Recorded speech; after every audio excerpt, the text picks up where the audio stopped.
Well, good morning. And I think, ladies and gentlemen, Ajay looks surprisingly fresh, considering that he just landed on the red-eye flight from India this morning. So thank you for coming and taking the time to talk to us, Ajay. I remember very well, December 2014, SpiceJet went nearly bankrupt. And it was basically rising fuel prices. And I think the government stepped in to stop the banks actually foreclosing on SpiceJet's debts at that time. And you came back in and you turned it around. How did that process take place? Did they invite you to come back and do this, or? Well, I started this airline, as you said, in 2005. We sold it in 2010. And at the time we sold it, it was actually a profitable airline. It had a significant amount of cash reserve. The company was making profits. And then the new owners came and basically things went wrong. Partly because, of course, fuel prices rose considerably in that period of time, but also I think lack of experience on the part of the new owners in terms of aviation experience and so on. So in 2014, by 2014, things had gone terribly wrong. And the company had accumulated huge amounts of debt. They were not paying their bills. Lessors were coming and repossessing aircraft. And the owners approached me in September or October of 2014 and said, look, we've had enough. We are going to get out. Are you interested in buying this back? And of course, it was difficult because by then the company had accumulated a large amount of debt.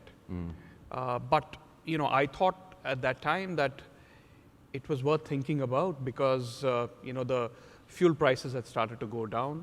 The brand was well known and recognized in the country.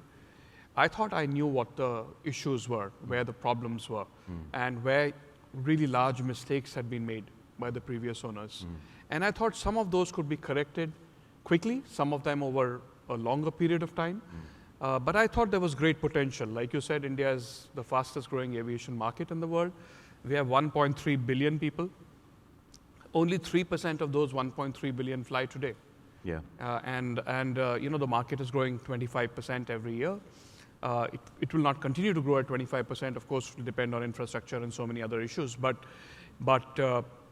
clearly the potential is there. And if you can get the costs right, if you can make sure that you get the costs back down, and you can tweak the yields and make sure that you're earning more for the same passenger that you're carrying, I thought there was great potential.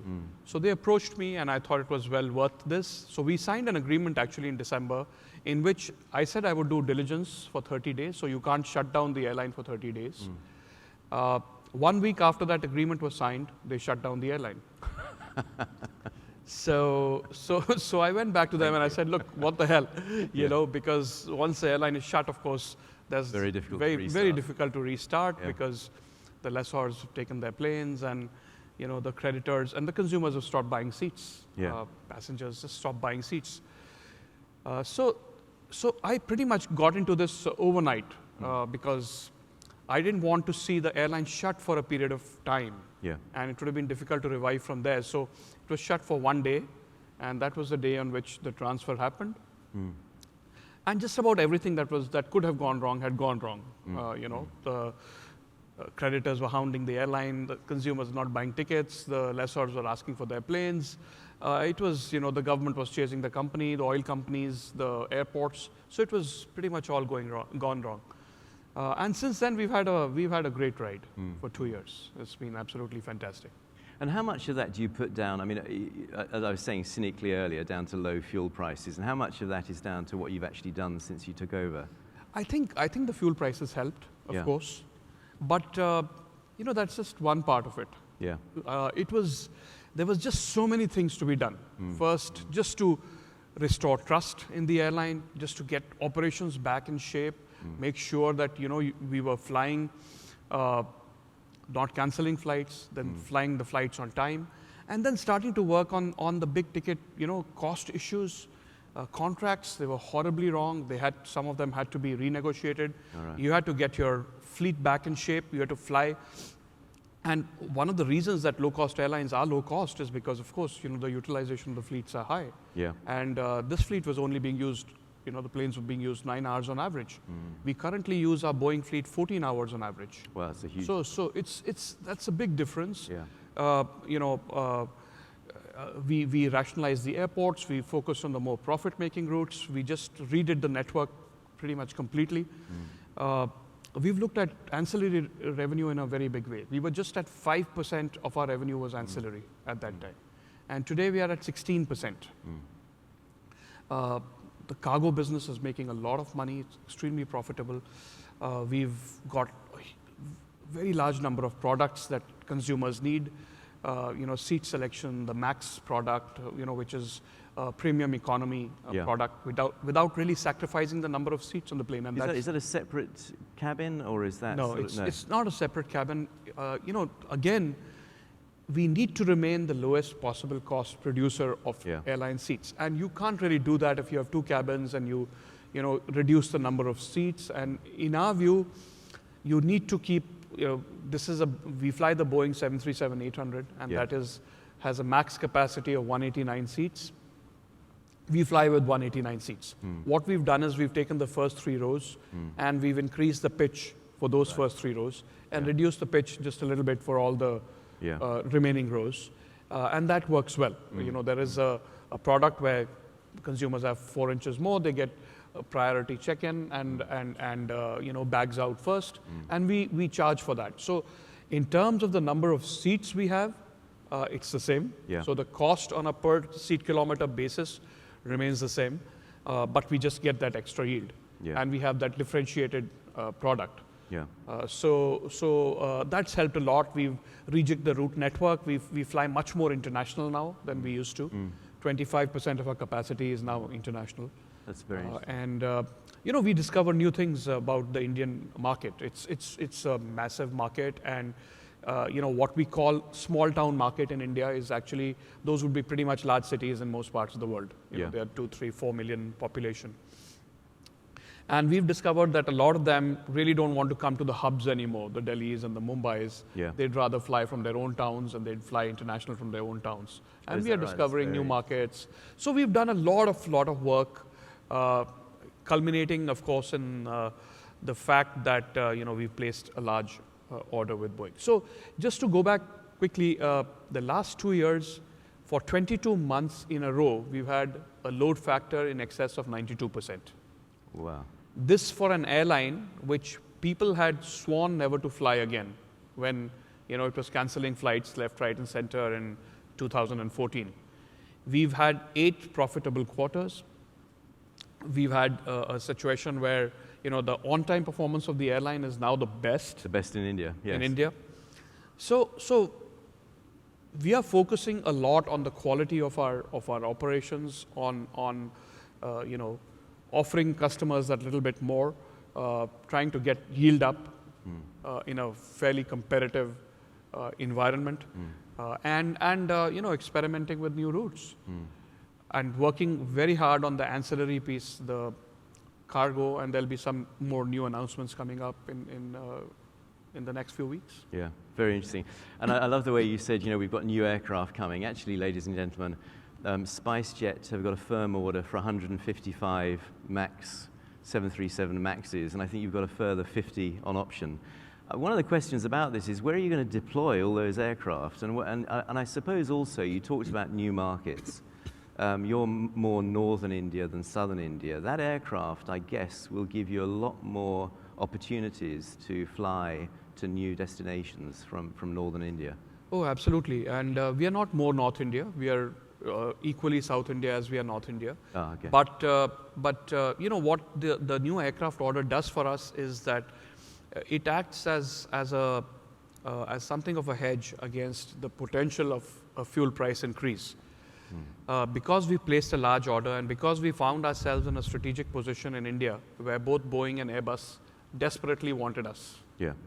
Airbus wanted us for the reason that every other airline was Airbus. And if they had got SpiceJet's order, pretty much Airbus would have been dominant in the Indian dominant market. and had a monopoly. Yeah. And of course, Boeing wanted to avoid that happening. So it was a very hard-fought sort of a process of placing the order, and we think we got a good deal at the end of it all. But what the order does for us is it reduces the cost of the planes themselves. We've renegotiated the engineering contract as part of this deal, and therefore this helps us reduce engineering costs considerably in the years to come.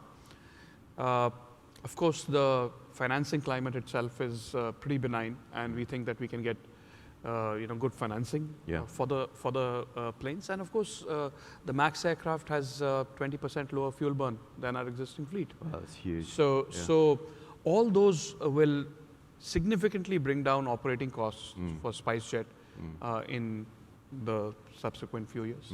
So how confident are you? I mean, if fuel continues to sort of drift upwards, where for you will it start to bite? I mean, if it gets back up to say sort of 65, 70, where? In India, the underlying demand is so strong Yeah. at this time. Like I said, just 3% Indians flying. Many more people want to fly. The economy is growing 8% a year. People are becoming richer. Yeah. They would rather fly. This is a country where the road network is not the best. Yeah. The rail network is not too good either. So if you want to travel from the north of India to the southernmost part of India, very often if you go by train, you'd spend 36 hours, even 48 sometimes. And if you go by road, of course, it'll take several days. A flight, the same distance flight would take about 2.5 hours. Yeah. So people would really rather fly. Of course, it's a price-sensitive market. So there is a level at which the price becomes a huge factor, and there's this explosive growth, and beyond a point that will go away. But we still feel that we are in a band where the underlying demand is so very strong that we've been able to pass on the fuel price increase over the last year pretty seamlessly to consumers. And we think we can probably do that, as long as the price remains about $65 or so. That's very interesting. And then beyond that, of course, the prices go up, and then that starts to affect demand. And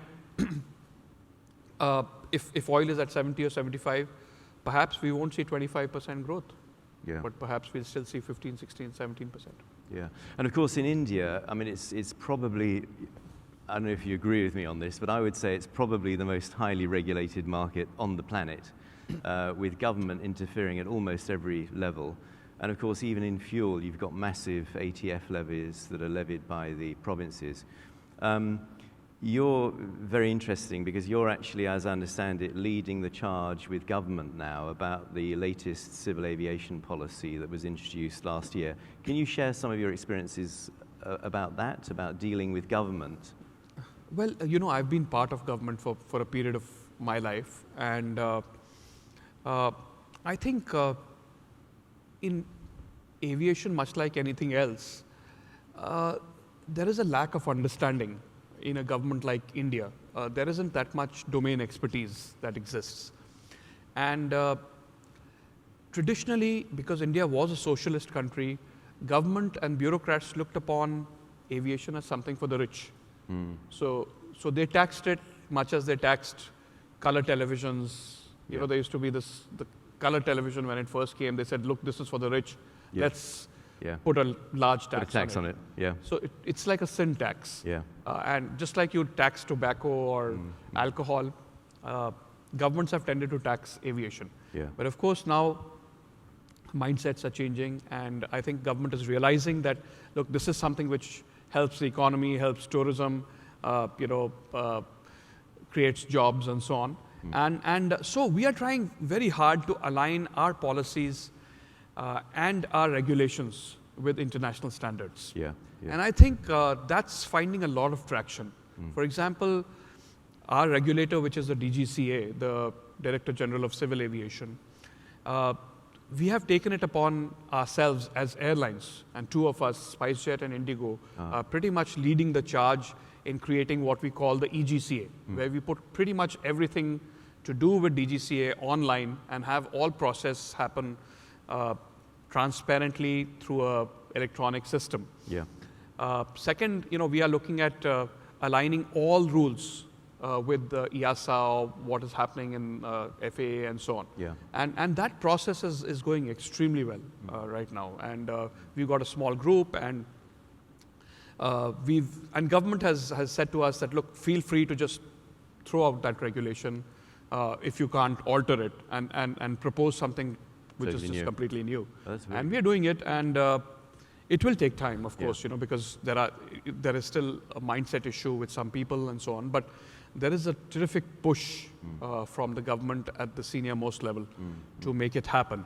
And we don't really have a choice. No. If the growth is so rapid, we just desperately need to make sure that regulations are not holding us back. We have a great challenge with infrastructure, and that in itself is something that you can't just change overnight. Sure. But at least regulations shouldn't weigh us down, and we are working very hard with government to make it happen. Thanks, Ajay. I'm just before you go, I need to bring the next interview in a second. I just wanted to ask you, SpiceJet's attracted a lot of interest internationally, particularly this amazing turnaround, 8 consecutive quarters of profitability, a 92% load factor, the most punctual airline in India. And I understand it's now the subject of a business study by one of the business schools in America. Is that right? Yes. In fact, we've been approached by 2 of the leading business schools in the US to build a case study around this, and 2 leading Indian schools as well. All right. We've had offers to write a book on this, and even to make a movie on this. So we just need to make sure we don't get carried away by all that, and just focus on getting our cost right and our revenue right, and remain profitable. Thanks very much, Ajay. Well, we'll see Ajay on the silver screen later. Ladies and gentlemen, Ajay Singh. Thank you so much. Thank you, Ajay. Thank you. You can come back after the... Yeah.